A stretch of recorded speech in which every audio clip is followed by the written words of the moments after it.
오늘 디모데전서 1장 11절로 20절 말씀의 제목은 주보에 있는 대로 착한 양심을 가지라. 사람에게는 일반적 양심이 있고 신앙적 양심이 있습니다. 일반적 양심은 우리의 모든 인류에게 주신 도덕, 윤리적인 양심이 있습니다. 이 양심하고 우리 신앙 양심하고는 좀 달라요. 우리에게 주신 신앙 양심, 선한 양심, 착한 양심은 하나님의 말씀에 빛을 받은, 조명을 받았다고 하는데 하나님의 말씀에 빛을 받은 참된 양심입니다. 그 양심을 판단하는 표준이 하나님이세요. 그 하나님이 무엇으로 우리의 양심을 판단하는가? 하나님이신 말씀으로 우리를 판단하시는 겁니다. 그러니까 우리의 양심은 하나님의 말씀에 조명을 받은, 빛을 받은 그런 양심이에요.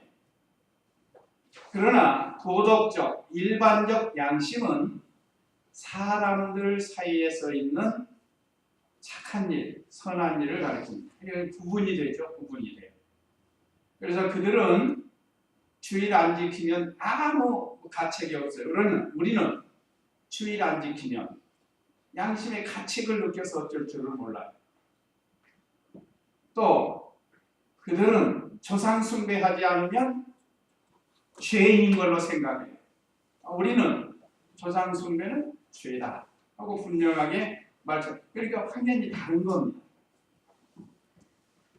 숭배라는 것은 하나님처럼 우상과 같이 여기는 거예요. 그리고 거기 절하고 그걸 숭배하는 거라고 하는 거예요.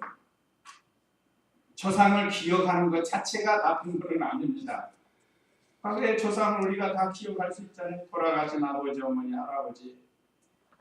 그 조상을 기억하는 것이 죄가 아니고 그 조상이 자기에게 복 주는 줄을 알고 그걸 절하고 섬긴다. 마치 하나님 섬기듯이, 무슨 신 섬기듯이. 그것이 하나님이 원치 않는 거예요. 그러니까 그런 양심을 가지고 우리나라 사람이 많이 살고 있어요. 그래서 우리 예수님 믿는 사람들 보고 조상도 모르는 거야 하고 막 욕하고 왕따시키고 하는 사람들이 있어요. 우리는 그런 거 개의치 안 합니다. 저도 구남매지만 잘 믿는다고 좀 그래도 예수님 좀 믿는다고 하는 게 우리 형님하고 저예요. 우리는 절대 제사 안 지내요. 아버지 어머니 예수 믿고 천당 가셨는데 그런데 큰 형님이 고향에서 꼭 제사를 지내요. 처음에는 몇 번 제사 날이니까 오라고. 근데 절대 안 간다고. 형님 그거 그냥 죄라고. 아버지 어머니 예수 믿고 천당 가셨는데 무슨 제사를 지금까지 제사 지내고 있어요. 안타까운 일이에요. 아무리 말해줘도 안 들어요. 고집피고. 그러니까 그분의 양심은 그거예요. 그렇게 돌아가신 조상 살아계셨을 때 별로 잘 하시지도 못했으면서 잘 하지 못했어요. 좀 자랑은 아니지만 오히려 내가 조금 했지 살아계실 때. 이게 참 어불성설이고 말 안 들어요. 그래도 기도해 주는 거예요. 그러니까 그것이 일반적 양심입니다. 우리 신앙 양심. 이게 다른 거죠. 근데 여기 오늘 착한 양심은 하나님의 말씀에 조명을 받은 신앙 양심. 이것을 가르치는 겁니다. 자, 그러면 오늘 오후 예배 말씀 요약을 참조하시면 첫째, 충성되이 여겨 직분을 맡기셨다. 12절로 14절. 둘째, 예수님께서 죄인을 구원하려 오셨다. 15절로 17절. 고난주간을 우리가 많이 배웠죠. 그 다음에 셋째, 선한 싸움을 싸우라고 명령했다. 18절로 20절 이렇게 은혜를 받도록 하겠습니다. 그러면 12절 읽어보세요.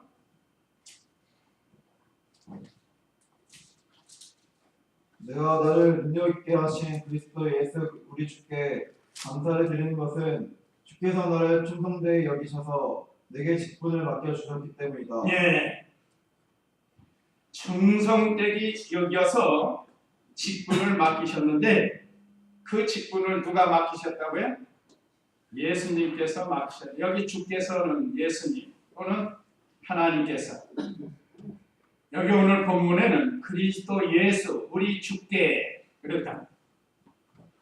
예수님이 바울을 불러서 다메섹 도상에서 예수님 믿는 사람들 때리고 잡아가고 죽이려고 가다가 우리 예수님께서 빛 가운데 나타나셔서 부활하신 예수님 음성으로 나타나시고 그렇게 해서 바울을 불러줬는데, 자, 그 능력이야. 내가 나를 능력 있게 하신 그리스도 예수. 바울이 이렇게 능력 있게 된 것은 순전히 예수 그리스도로 인해서 됐다는 겁니다. 바울이 믿기 전에는 얼마나 많은 죄를 지었는가를 그 밑에 이제 고백을 하는 거예요. 이거 보면 진실해요. 진실한 성도는 그대로 고백하는 겁니다. 이번에 그 선장 이 사람 계속 열이 빼고 온 백성들 지금 연락이 만들어요. 말이에요. 그렇죠? 선장이라는 사람이 목숨이 10개라도 지금 부족한데 계속 옆 핑계 저 핑계 대고 그 양심을 쓰지 않는 게 양심.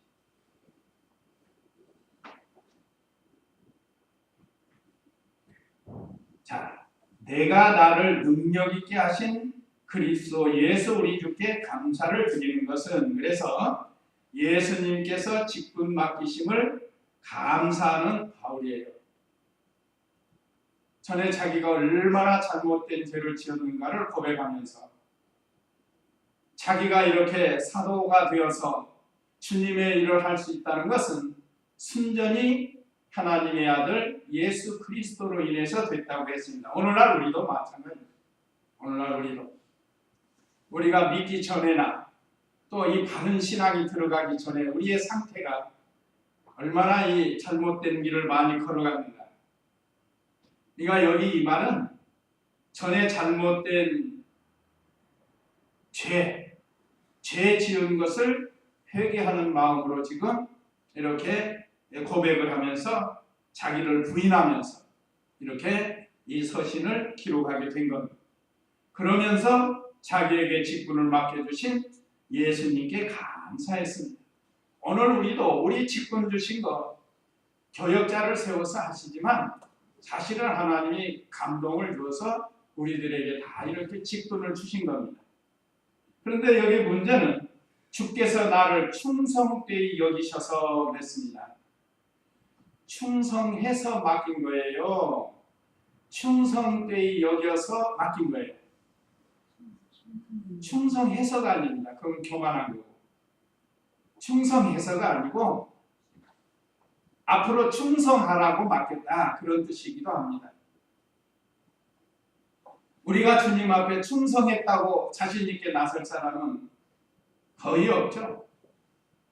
그래서 앞으로 충성하라고, 충성된 일꾼이 되라고 바울에게 직분을 맡긴 것처럼 오늘 우리들에게도 각자의 직분을 맡기셨다는 것. 그러니까 우리가 충성을 해야죠. 왜 그런가 하면 예수님이 우리를 위해서 충성하시다가 돌아가셨어요. 그러니까 우리도 주를 위해서 충성해야 하는 것이 마땅하다는 거예요. 그래서 바울이 예수님께서 직분을 자기에게 맡겨주신 것을 감사했습니다. 그러니까 우리 신앙생활이 늘 감사하는 그런 자리에서 해야 되겠습니다. 그 다음에 13절 읽어보세요. 내가 전에는 해방자이고 박해자이고 폭행자였으나 오히려 긍휼히 여김을 받은 것은 내가 믿지 않을 때 알지 못하고 행하였기 때문이다. 예. 우리의 교재는 첫 번째 대지가 바울이 해방자요 박해자요 폭행자였다고 한 것이 첫 번째인데, 그러나 한 대지를 더 넣어서 12절을 예수님께서 직분 맡기신 것을 감사했다 하고 있는 겁니다. 우리 공과에는 첫 번째가 오늘 두 번째, 바울이 해방자, 박해자, 폭행자였다. 이 사실이에요, 사실 아니에요? 사실이죠. 바울이 되기 전에 사울로 있을 때 얼마나 우리 기독교인들을 핍박했는가를 자신이 잘 알아요. 그래서 이렇게 고백할 수밖에 없었던 것. 이건 참된 회개의 열매라고 할 수 있습니다. 자, 우리가 이렇게 공개적으로 자기 죄를 자백하지는 않는다 할지라도 우리가 하나님 앞에서는 우리 속에 있는 내가 내 죄를 가장 잘 알지 않겠어요? 그걸 우리가 언제나 주님 앞에 가서 고백을 해야 돼요.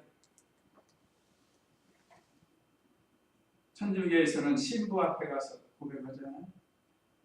얼마 전에 뉴스에 교황이 갑자기 행사장에 가다가 신부한테 가가지고 뭐 했어요? 무릎 꿇고 고해성사했어요. 자기가 신부에게.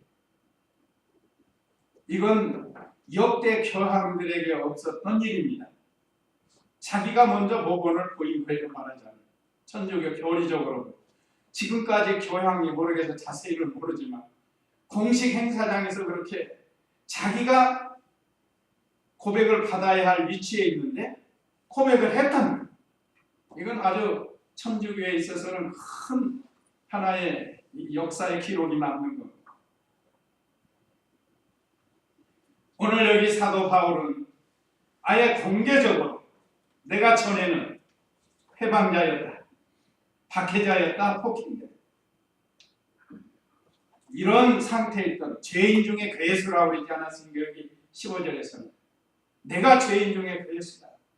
이건 괜히 입술로만 하는 말이 아니고 그 주님을 발견하고 속에서부터 나오는 그 선한 양심에서부터 나오는 회개라고 할 수 있고 고백이라고 할 수가 있는 겁니다. 그리고 이런 고백이 때로는 필요하죠. 입술로 좀 했다가 또 돌아가가지고 또 제자리에 가고 개가 토했던 것을 다시 먹는 거고 돼지가 더러운 데서 씻었다가 다시 또 더러운 데에 앉는 거와 같고 이건 제 말이 아니고 성경에 있습니다. 그러니까 다시 회개하고 또 가서 그 죄를 여전히 반복해서 짓는다. 그게 그거와 똑같은 거죠.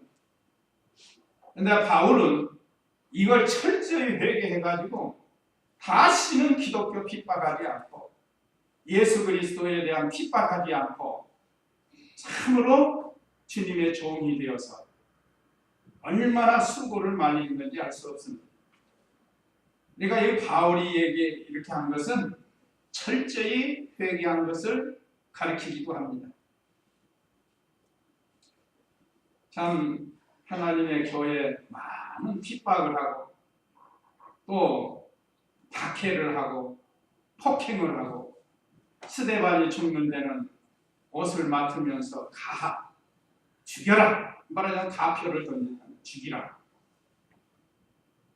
그 얼마나 이 큰 죄를 지었는데 그래도 오히려 긍휼히 여김을 받은 것은 내가 믿지 않을 때에 알지 못하고 행하였기 때문이다.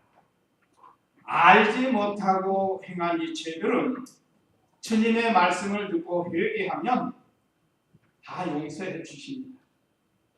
알고 고의적으로 성령의 감동을 소멸하면서 회개하지 않는 것은 이건 용서 못 받아요. 성경에 있는 것이 제 얘기가 아닙니다. 성령 해방죄, 고범죄라고 고의로 성령의 인도나 말씀 듣지 아니하고 고의적으로 악을 행한 그건 용서받을 수 없는 죄라고 했습니다. 근데 여기 바울은 자기가 알지 못해서 그랬기 때문에 철저히 회개하니까 하나님이 긍휼히 여겨주셨다. 이렇게 고백을 하고 이 성경 말씀을 기록해서 오늘 예수님 믿는 우리들에게도 교훈을 주시는 겁니다. 사도 바울이 위대한 게 바로 이런 겁니다. 우리는 주님 앞에 나와서 고백을 하는 겁니다. 그래서 우리 통성기도 하는 사람들 그래서 우리는 이 조용하게 기도하는 것이 더 효과적이에요. 통성기도 할 때, 회개 기도할 때, 내가 누구 걸 도적질했습니다. 내가 누구와 간음했습니다. 내가 강도를 했습니다. 자, 그렇게 하면은 자기가 자기에게는 좀 유익이 있을지 모르지만 듣는 사람은 안 듣는 것만도 못하잖아요. 안 듣는 것만도 못해요. 오히려 그것이 시험거리가 되고 손가락질 당할 거고. 우리 방법이 얼마나 참 좋아요. 그 대신 진심으로 회개를 해야 된다 이거죠. 진심으로. 그래야 용서를 받을 수 있고 긍휼을 입을 수 있다는 거예요. 전에는 내가 회방자요 박해자요 핑자였으나 오히려 긍휼히 여김을 받은 것은 내가 믿지 않을 때에 알지 못하고 행하였기 때문이다. 나름대로 바울은 율법주의자가 돼가지고 율법에는 얼마나 열심을 내어가지고 그래서 대제사장이나 장로들 종교 지도자들이 시키면 시키는 대로 내가 앞장서서 한 거예요. 그 당시에는 얼마나 열심히 했는지 몰라요. 근데 알고 보니까 이게 삐뚤어진 거, 잘못된 거라. 그래서 알지 못해서 이렇게 했기 때문에 하나님이 나를 긍휼히 여겨주셨다. 그래서 혹시 우리도 알지 못하고 한 죄가 있다고 하면 회개해야 돼요. 또 우리가 알고 있다고 하더라도 더 회개하고 그걸 고쳐야 돼요. 그러면 긍휼히 여김을 받게 된다. 그러면 복을 받는다. 14절 읽어보세요. 우리 주님의 은혜가 그리스도 예수님 안에 있는 믿음과 사랑과 함께 넘치도록 풍성하였다. 예, 하나님의 은혜가 예수님 안에 풍성하다고 했습니다. 자, 우리 주님의 은혜가 여기 주님은 하나님을 가리킵니다. 그리스도 예수님 안에 있는 믿음과 사랑과 함께 넘치도록 풍성하였다. 그러니까 우리 주님이라고 한 것은 하나님을 가리킵니다. 다시 말하면 하나님의 은혜가 그리스도 예수님 안에 있는 믿음과 사랑과 함께 넘치도록 풍성하였다. 그래서 하나님의 은혜가 예수님 안에 풍성하다. 하나님의 은혜를 받으려면 예수님 안에 들어가야 돼요. 예수님을 믿어야 된다. 예수님 없이 하나님 섬기는 그 이슬람교도들, 알라 그들을 말하는 하나님이에요. 하나님. 야훼. 예수님 없는 하나님 섬기는 건데 그건 참된 하나님 섬김이 아닙니다. 지금도 예수님을 믿지 않고 신앙생활하는 사람들이 있어요. 그건 참 반쪽 신앙, 참 신앙이라고 할 수 없어요. 반쪽도 아니고 참 신앙이라고 할 수 없습니다. 분명히 우리 주님 하나님의 은혜가 그리스도 예수님 안에 있는 믿음과 사랑과 함께 넘치도록 풍성하여. 이것은 바울이 자기가 악한 죄인임을 깊이 깨닫고 회개하고 그러니까 예수 그리스도의 사랑과 은혜가 더욱 풍성하게 깨달아져요. 그래서 죄가 있는 곳에 뭐가 넘친다? 은혜가 넘친다고 했어요. 은혜가. 그러면 죄를 막 일부러 치며 거기에 은혜가 있는 걸 아까 말씀한 건 고의로 짓는 죄, 고의로. 바울처럼 알지 못하고 그게 옳은 줄 알고 있는데 하나님 말씀해 보니까 죄라는. 우리나라 사람이 제일로 힘든 게 제사 문제, 제사 문제. 이 조상 때부터 제사가 옳은 걸로 알고 배워왔고 행해왔다. 근데 예수님 믿고 보니까 이게 죄라고 하니까 이것 때문에 우리 한국 교회 성도들이 얼마나 많이 박해를 받는지 몰라요. 특별히 여자 성도들. 아예 예수님 잘 믿는 집으로 시집가야지 안 믿는 집에 시집갔다가는 그 집이 대대로 종갓집 같은 데 가면 뭐 얼마나 죄를 많이 져야 하는지 몰라요. 믿음 생활 바로 못해요. 처녀 때 신앙 다 팔아먹어요. 그렇지 않는 분들이 더러 있어요. 믿지 않는 집에 시집가서 시집 식구들 다 전도해가지고 구원받게 하는 그런 성도도 있지만 그러나 우리나라 풍습상 그렇게 하는 이 처녀들이 이렇게 많지 못해요. 아예 처음부터 잘 믿는 집에 가면 1 플러스 1, 1 플러스 10 이렇게 될 수 있어요. 더 좋아진다 이 말이죠. 잘 믿는 집에 가면 더 좋아질까요? 1 플러스 1에다가 거기다 더해서 1 플러스 2, 1 플러스 3 이렇게 될 수 있잖아요. 그러니까 이미 시작하니까 믿음 위에서. 자, 사도 바울이 전에는 죄인인 것을 철저히 회개하니까 하나님이 그에게 많은 은혜를 주셨다. 예수 그리스도 예수 안에는 그 은혜가 풍성하다. 은혜만 있는 게 아니라 사랑이 풍성하다. 사랑. 예수님의 사랑은 얼마나 많아. 하나님의 사랑은 성경 전체에서 하나님의 사랑 제일 잘 나타난 요절이 뭐라고 그랬죠? 요한복음 3장 16절. 하나님이 세상을 이처럼 사랑하사 독생자를 주셨으니 누구든지 저를 믿으면 첫자 말고 예수 믿으면 멸망하지 않고 영생을 얻으리로다. 요한복음 3장 16절. 저 주일학교 때 배운 거예요. 주일학교 때. 아마 다 몇 분씩 불러보시고 또 해보셨을 겁니다. 들었을 겁니다. 하나님이 세상을 이처럼 사랑하사 사랑, 하나님의 사랑, 은혜와 사랑을 깨닫게 해주십니다. 찬송가 404장이 하나님의 사랑 제3절에 뭐라고 그랬습니까? 그 크신 하나님의 사랑입니다. 하늘을 두루마리 삼고 바다를 몸을 삼아도 하나님의 사랑을 다 쓸 수 있다? 없다라고 했습니다. 그만큼 큰 사랑. 그러니까 하나님이 우리에게 주시는 사랑은 얼마나 큰데 그 큰 사랑이 바로 우리가 고난주간에 예수님이 우리를 위해서 십자가에서 죽어주시고 구원해 주신 사랑. 또 오늘은 부활의 사랑. 우리로 하여금 예수님 부활이 곧 우리의 부활이 되게 하니 큰 사랑을 우리에게 주셨어요.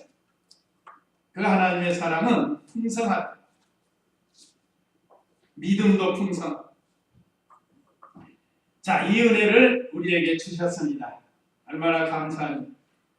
이제 그 열매인데 15절로 17절인데 예수님께서 죄인을 구원하러 오셔요. 15절 읽어보세요. 이 말씀은 믿을 만하며 또한 모든 이가 받을 만한 것이니 그 그리스도 예수께서 죄인을 구원하시려고 세상에 오셨다는 것이다. 죄인 가운데 내가 괴수이다. 예. 바울은 자신이 죄인 중에 괴수라고 말했습니다. 여기 자신이라는 공과에는 없는데 제가 넣었어요. 바울이 죄인 중에 괴수라고 해요. 바울은 자기 자신이 죄인 중에 괴수라고 말했다니. 그러면 바울만 괴수입니까? 이 말을 바꿔서 이름만 바꿔보세요. 이름만 자기 걸로. 땡땡땡은 죄인 중에 괴수다. 그렇게 되는 거예요. 이걸 바꿔 말해요. 자, 그러면 병든 자라야 의원이 필요합니다. 죄인이라야 구원자이신 예수님이 필요한 거예요. 그래서 그 죄인을 부르려고 예수님이 사람의 몸을 입고 세상에 오셨습니다. 마태복음 9장 한번 13절 읽어보세요. 마태복음 9장 13절 말씀.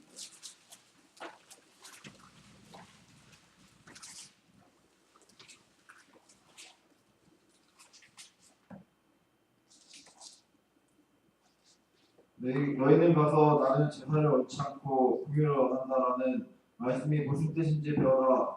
나는 의인들을 부르러 온 것이 아니라 죄인들을 부르러 왔기 때문이다. 예, 나는 의인들을 부르러 온 것이 아니라 죄인들을 부르러 왔기 때문이다. 자, 이 세상에 죄 없는 사람이 하나도 없다고 그랬습니다. 세상에는 다 죄인이 사는 거예요. 그래서 예수님은 마치 의원에게는 병자가 필요하듯이 구원자이신 예수님에게는 죄인이 필요해요. 그래 모든 백성들은 다 죄인인데 그 중에 택한 백성들을 고쳐주려고 의원 되신 예수님이 오신 거예요. 우리가 지금 의원이신 예수님 앞에서 다 고침을 받았습니다. 육체적인 병이 아니고 영적인 병, 영적 소경이었던 우리, 영적 안전뱅이였던 우리, 영적 절름발이었던 우리, 영적 문둥병자와 같은 우리 다 고쳐주신 거예요. 영적입니다. 지금 바울은 죄인 중에 괴수, 우두머리라는 뜻이에요. 우두머리. 바울 입장에서 그렇습니다. 얼마나 기독교를 핍박했으면 사실은 괴수 플러스 100 해야 돼요. 더 괴수 중에 괴수. 그래서 여기 바울이 이렇게 고백할 수밖에 없어요. 죄인 가운데 내가 괴수이다. 다 죄인인데 그 중에서 내가 괴수다. 우두머리다. 하고 고백을 했습니다. 바울은 자기 속에 있는 부패성을 붙들고 얼마나 자기를 쳐서 복종시키면서 자기 속에 있는 들보를 날마다 빼면서 형제들의 티는 가리워주는. 근데 보통 사람들은 형제 눈 속에 있는 티는 보면서 자기 속에 있는 들보를 못 본다. 여기 들보는 우리 속에 유전되어 있는 부패성입니다. 부패성. 여기 자기 속에 부패성이 있는데 형제가 좀 조금 드러난 건 조금 못했다고 그거 용납하지 못하고 소 닦고듯이 하면서 오늘 우리 성도님들은 그렇게 하시지 말고 다 부족한 거 있고 서로 감싸주고 이해하고 사랑하면서 사는 것이 이게 참된 교회고 교회 천국입니다. 해보면 얼마나 행복한지 몰라요. 그래서 자기 속에 있는 들보를 날마다 제거시키는 일, 자기를 쳐서 복종시킨다고 그러죠. 그래서 우리 성도들은 하나님의 말씀으로 자기를 쳐서 복종시켜야 돼요. 말씀을 주면 이건 김집사 들어야 어쩌면 김집사에게 딱 앉아가지고 자기에게는 적용을 안 시켜요. 자기는 의인이요. 다른 사람 들으라는 게 다른 사람. 다 자기가 들어야 돼. 자기가. 지금 드러나지 않아서 그런지 우리 속에 다 그런 것들이 남아 있을 수 있다는 유전적이에요. 그래서 바울이 자신은 죄인의 괴수라고 했는데 오늘 이 바울을 바꿔서 우리 각자의 이름을 넣어서 내가 내 자신이 죄인의 괴수다 하고 주님 앞에 회개해요. 이 바울이 회개한 거. 16절 읽어보세요.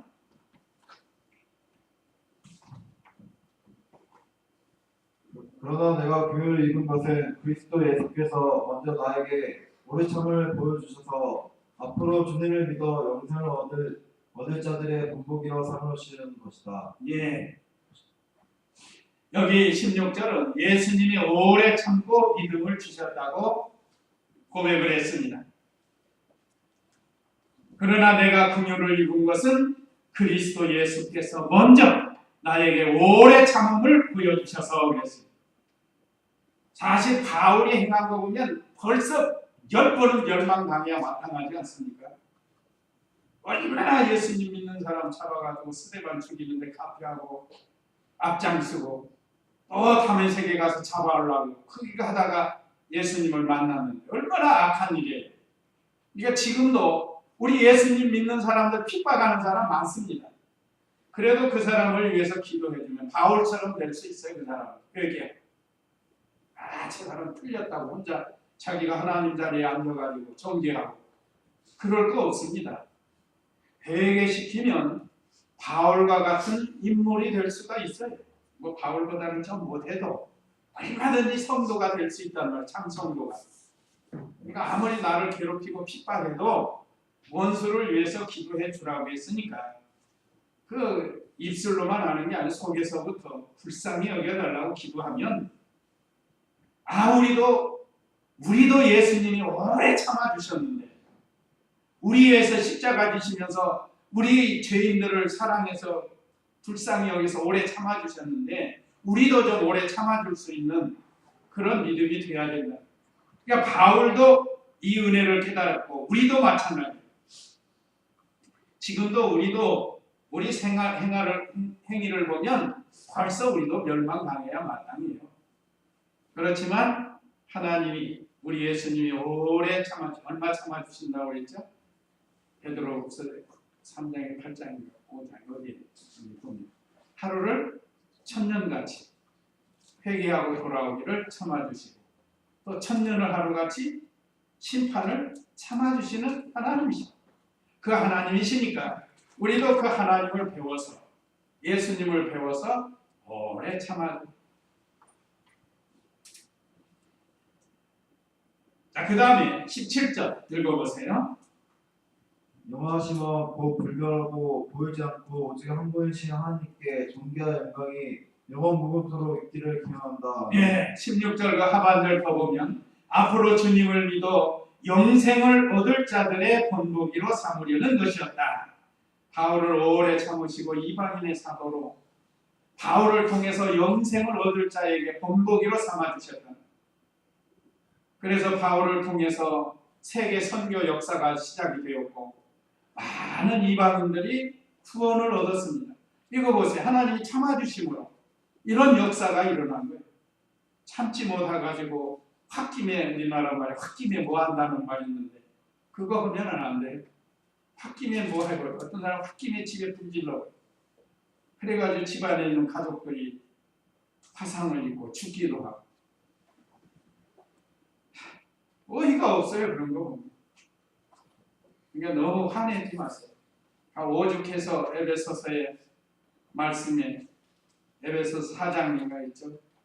16절에 분을 내어도 죄를 짓지 말고 해가 지도록 분을 품지 말며 마귀로 틈을 타지 못하게. 그러니까 분내는 건 벌써 마귀가 틈타는 거예요. 절대 분내지 않도록 하라. 그래서 저 같은 경우도 뭔 일 있으면 웬만하면 그냥 눈 감고 주여 한번 하면 주여 한번 하면 돼요. 예수님 믿지 않는 공자도 선비가 공부만 어디 나가서, 유교가 그렇잖아요. 선비가 어디 가서 일할 수도 없고 얻어먹을 수도 없고, 그래서 늘 뭐 가물련 따지야 한천 누루한 뭐 그것만 했던 게 아니라, 그래서 책만 보고 있으니까 부인 입장에서는 지금 곤란한 거예요. 쌀떡에 쌀은 다 떨어졌고, 애들은 밥 달라고 자꾸 졸르지, 남편이라고 맨날 책이나 보고 있지. 그러니까 하루는 참지 못해가지고 부엌에 가서 물을 한 바가지 떠가지고 와가지고 그래가지고는 되냐 하면서 물을 끼끌어버렸대요. 화가 너무 나가지고. 그랬더니 공자가 다 앉아서 천둥 소리가 나더니 소나기가 내리는구나 그랬대요. 그 얼마나 마음이 여유로운 사람이에요. 천둥 소리가 나더니 소나기가 오는구나. 그렇게 해서, 물론 가장으로서의 삶의 어떤 자세한 건 모르지만 그 참는 것에 대한 거 가르쳐주는 거예요. 같이 싸우는 거 아니고 잘 참는 거예요. 우리도 잘 참아야 돼요. 17절에 영원하신 왕, 곧 썩지 않고 보이지 않고 오직 한 분이신 하나님께 존귀와 영광이 영원무토록 있기를 기원한다. 아멘. 오직 한 분 하나님께 영광을 돌리라고 했습니다. 우리 하나님은 만세의 왕이시고 영원한 왕이시고 유일하신 하나님이십니다. 얼마나 감사한지 몰라요. 세상에 얼마나 수많은 신들이 있고 이단도 많고 사이비도 많고 미신도 많고 얼마나 이 잘못된 게 많은데, 우리가 그 가운데 참 신이신 유일하신 창조주 하나님을 우리가 우리의 신으로 섬기는 게 얼마나 감사한지 모릅니다. 자연 만물을 볼 때 더 그래요. 자, 기도실도 가보면 어느덧 죽었던 나무들이 전부 연두색으로 변하더니 이제는 녹색으로 변해갑니다. 얼마나 아름다워요. 거기다가 바람이 샥 부르면 또 자기들끼리 노래하는 거 입장이가 서로 부딪히면서 샥 하면서 하나님을 찬양하는 얼마나 멋있는지 몰라요. 새들이 고난 중에는 우는 걸로 들리고 평소에는 노래소리로 들리는데 고난 중에는 우는 것 같아요. 비도 마찬가지. 비도 왔잖아요. 그래서 우리 주님이 고난을 슬퍼하는구나 그런 생각이 들더라고요. 어쨌든 하여간 자연 만물을 통해서도 자연 만물을 창조하신 하나님께 우리가 감사하면서 영광을 돌려 우리가 영광을 돌릴 분은 오직 한 분 홀로 하나이신 하나님이세요. 여기는 한 분이시라고 했죠. 구역에는 홀로라고 기록되어 있습니다. 한번 구역 17절 한번 볼까요? 네, 홀로 하나이신 하나님께 그랬죠. 세상에 많은 신이 있지만 참 신은 한 분이시라는 거예요. 그분이 곧 우리가 섬기는 야훼 하나님, 여호와 하나님. 얼마나 감사해요. 우리가 영광 돌릴 대상 그분밖에 없습니다. 세상에 어떤 피조물도 우리의 섬김의 대상이 될 수가 없습니다. 여기 다음에 선한 싸움을 싸우라고 명령 18절 읽어보세요. 아들 디모데야, 내가 너에게 이것을 명령하니 전에 너를 지도한 예언들을 따라 그것으로 선한 싸움을 싸우고 믿음과 선한 양심을 가져라. 어떤 이들은 선한 양심을 버리고 그 믿음에 가나야는 파산하였으니. 예. 자, 예언을 따라 선한 싸움을 싸우. 예언은 하나님의 말씀이죠. 성경이 예언입니다. 예언. 앞으로 이루어질 일, 이미 이루어졌지만 계속 진행형입니다. 그 시대마다 계속 진행형이에요. 그래서 예언의 말씀이에요. 거기 요한계시록 1장 3절에 보면 이건 제가 암송을 하니까 이 예언의 말씀을 읽는 자와 듣는 자들과 그 가운데 기록한 것을 지키는 자들에게 복이 있나니 때가 가까웁니다. 이 예언의 말씀, 특별히 요한계시록을 가리키기도 하고 넓은 의미로는 모든 성경을 가리킵니다. 그래서 성경, 예언의 말씀을 읽는 자, 듣는 자, 나아가서 지키는 자가 복이 있다고 그랬습니다. 그러니까 우리가 지킨다는 게 싸우는 거예요. 싸우는 거. 그래서 아까 찬송가도 싸움에 대한 찬송이 우리들의 싸울 것은 혈기 아니요 우리들의 싸울 것은 육체 아니요. 그러니까 우리 사람끼리 싸우려고 하지 마세요. 사람끼리 싸우는 거 아닙니다. 우리의 싸움의 대상은 마귀하고 싸우는 거예요. 그러니까 우리가 마귀에게 이용당하지 않도록 해야 돼요. 그래서 예언을 따라 하나님의 말씀을 따라서 싸우되 선한 싸움을 싸우니까 치고받고 싸움이 아니에요. 육체가 아니고 혈기가 아니라. 그래서 디모데는 바울에게 하나님의 말씀을 배워서 그의 지도를 따라갔습니다.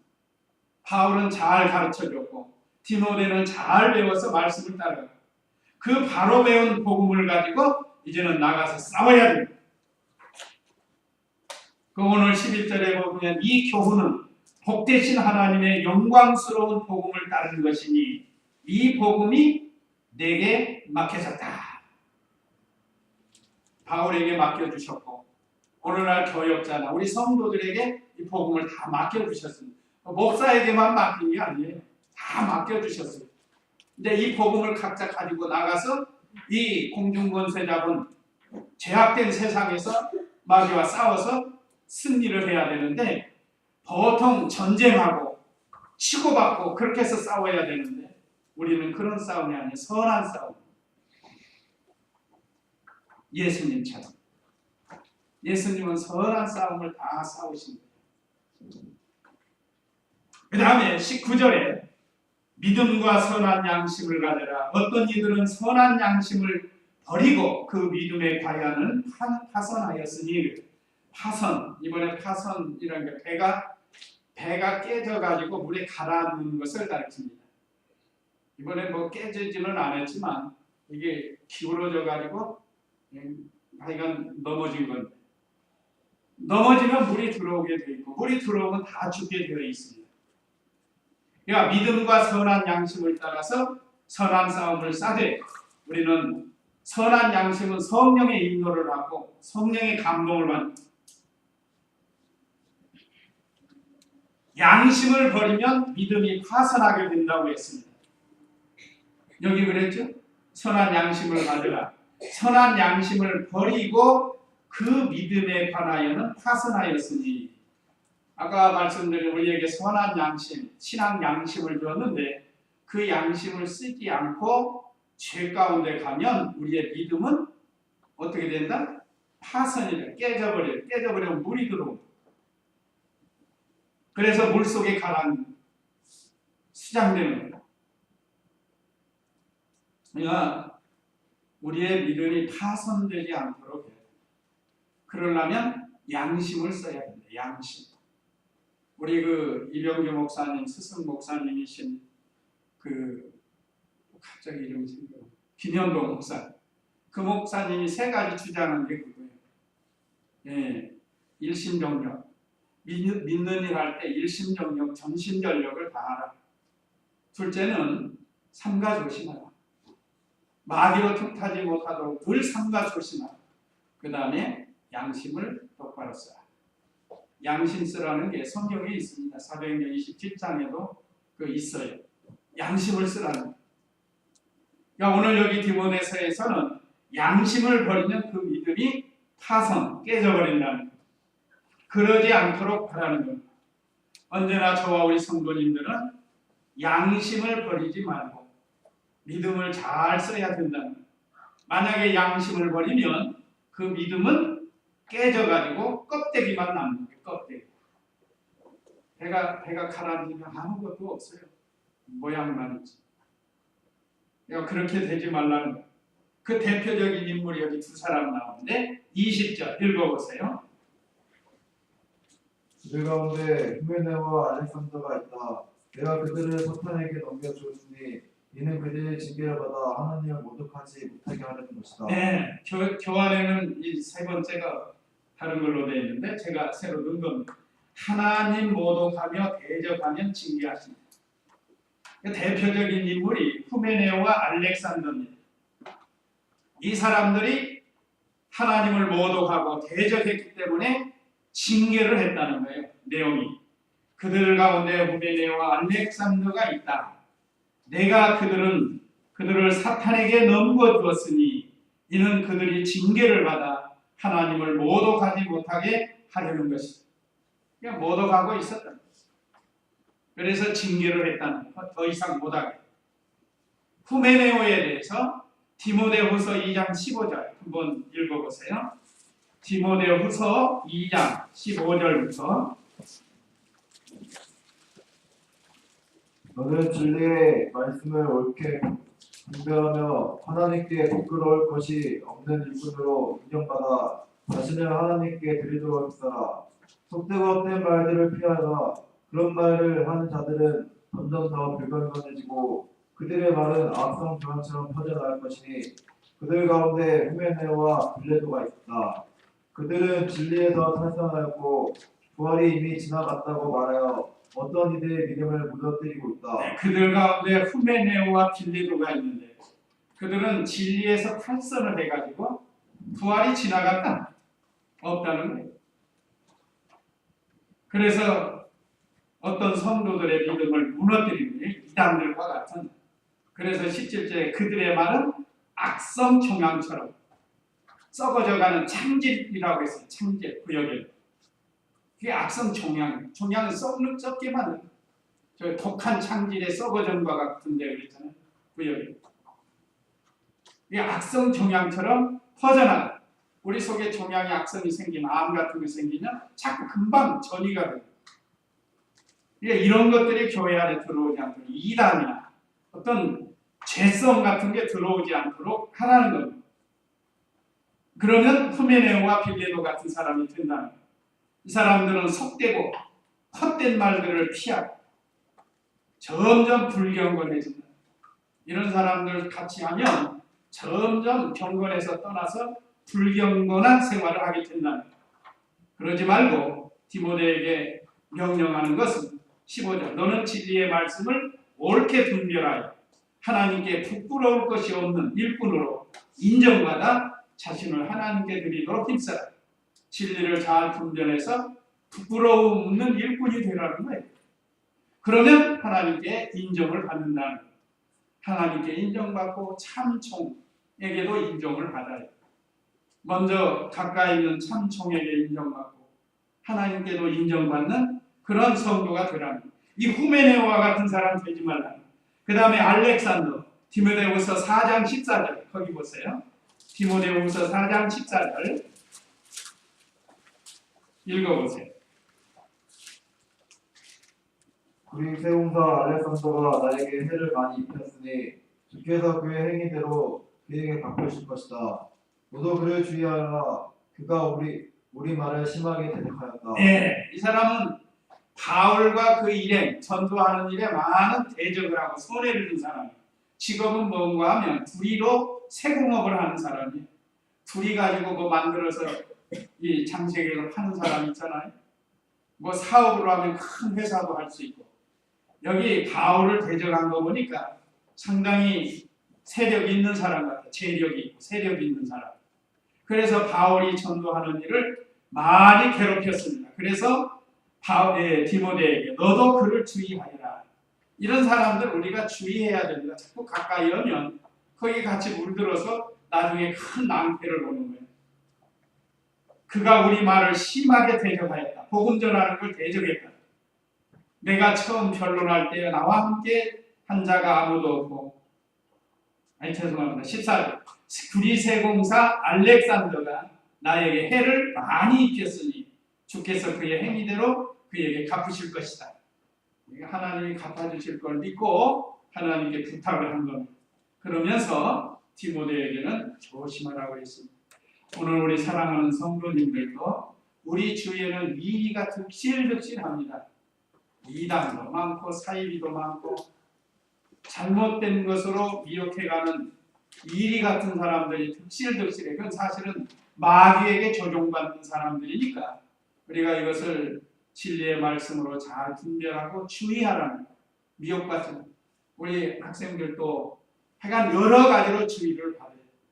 이단들이 많이 학교에서도 많이 미혹하고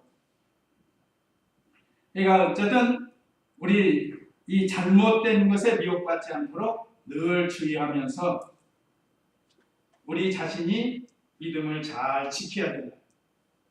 그래서 참 하나님의 종이나 참 교회 구원운동에 손해를 주지 말라는 거예요.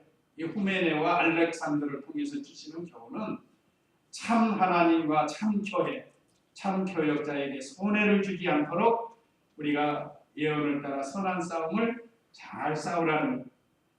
자, 오늘 우리에게 주신 귀한 말씀, 우리를 충성되이 여겨 충성하라고 직분을 맡기셨다. 그래서 이제 충성하면 되고 또 예수님께서는 우리 죄인을 위해서 구원하려고 오셨다. 이미 우리가 고난 주간에 많이 배웠고 선한 싸움을 잘 싸우라고 바울이 디모데에게 명령했는데 오늘 우리가 이 말씀의 명령을 받도록 해야 되겠습니다. 이제 우리에게 주시는 교훈 또 읽고 마치겠습니다. 자, 우리에게 주시는 교훈 1. 하나님께서 우리에게 직분 주셨으니까 잘하라고 충성되이 여겨서 직분 주셨으니까 감사하면서 감당하라. 그 다음에 2. 이건 만일이 있어도 다 감사할 수 없는 하나님께 영광을 돌려야 되겠습니다. 그 다음에 3. 주님의 말씀으로 우리가 선한 싸움을 잘 싸워야 됩니다. 혈과 입으로 싸우는 게 아니고 주님의 말씀으로 사랑으로 잘 싸워서 이기는 그런 우리가 되어야 되겠습니다. 다 같이 기도하겠습니다.